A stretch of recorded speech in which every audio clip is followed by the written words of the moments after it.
season? Well, listen, if I count them out, then they're going to make it because everybody counts them out all the time. But, I think that there's no doubt about it that the Spurs have the talent. They've added a bunch of different pieces this year, and Marco Bellinelli has gotten rid of some guys. Obviously, they've lost some of their depth. Little used Juan Blair is gone. Gary Neal is gone. So it'll be interesting, but I think that you should never count them out. And again, that chemistry factor, and people have said that Tim Duncan has looked as good as he ever has in the preseason in terms of getting himself in shape and ready. And Tony Parker, he's had a great offseason in the EuroLeague championships.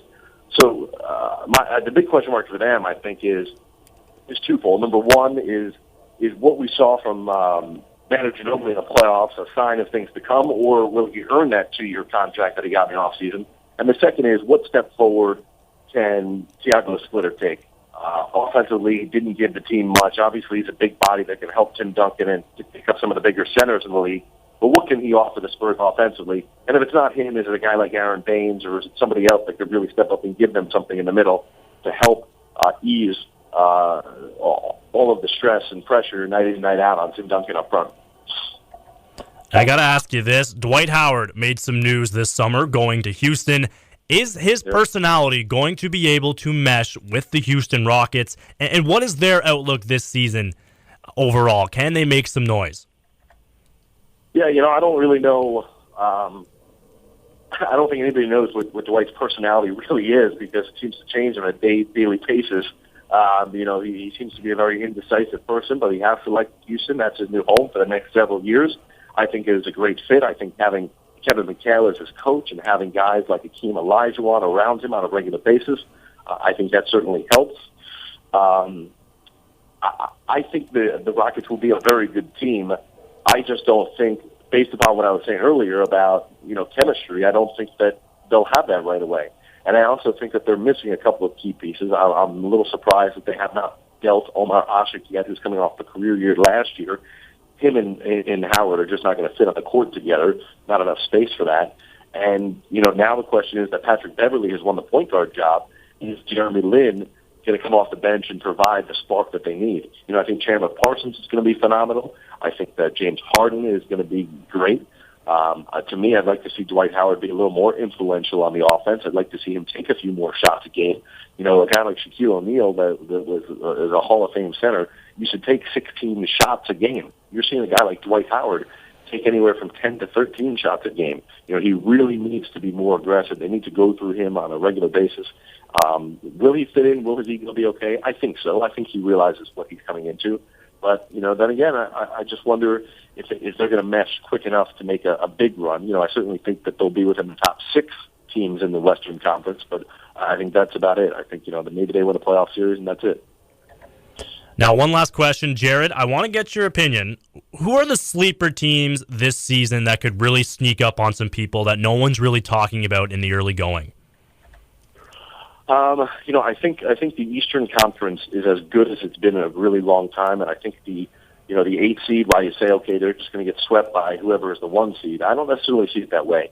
I think that there's a lot of really good teams in the Eastern Conference, and I don't mean teams that are going to contend for a title, but I'm talking about different teams that we hadn't seen in a while that are in the race now for that 7th and 8th spot. I think the Wizards have gotten substantially better and are healthier than they have been in quite some time.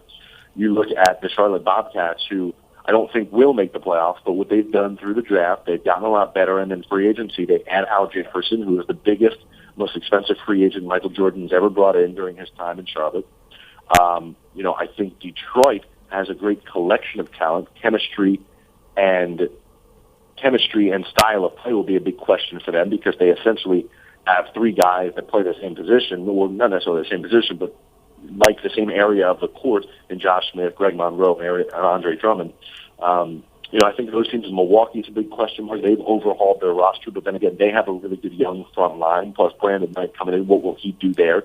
I think there's a lot of teams that are going to be interesting there, and in Toronto, of course, as well. Where you are, I think the Raptors are a real intriguing team, because they don't necessarily have that superstar, and people want Rudy Gay to be that guy. I don't think he is. To me, the one guy that I'm really excited to watch in Toronto this year is Jonas Valanciunas. To me, while he didn't win the award, to me, he was the most valuable player in the Las Vegas Summer League. He had an awesome summer competing.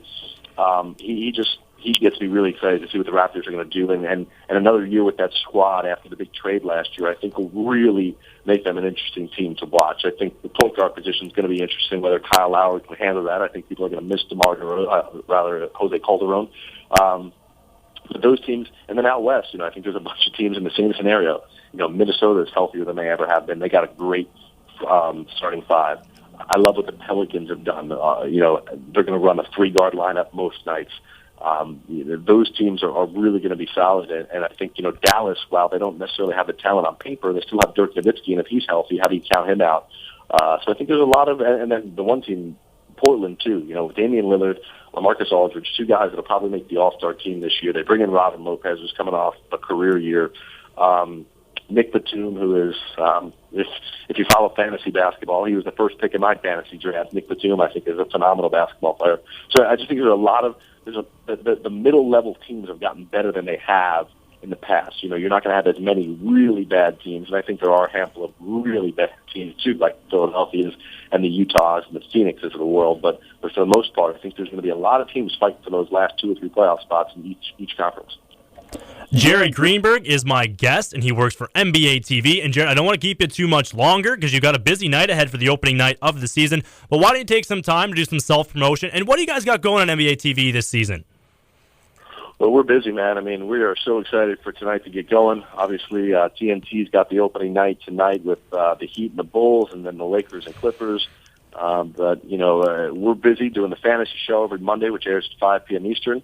Then I'll be hosting our Game Time show on Thursdays, 7 to 8 p.m. Eastern, and I'll be involved in the shows Wednesdays and Fridays as well. We're on the air from 7 p.m. to about the next morning when you wake up, pretty much. So it's a real busy season. The 8-month marathon starts tonight, and we couldn't be more excited.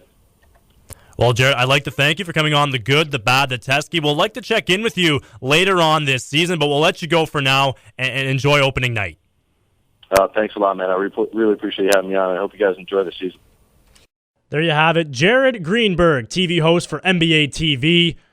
Awesome insights on this upcoming NBA season. I'm excited for tip-off, and I got to get out of the studio to go watch some games. I got to go watch Chicago-Miami. That's going to be the game of the night. And if you're up late, LA Clippers, LA Lakers, Battle of LA. Going to be a great opening night. Again, you could have been anywhere in the world, but you decided to be right here listening to The Good, The Bad, The Teskey. Remember to like us on Facebook at facebook.com/The Good, The Bad, The Teskey. Have yourselves a great night.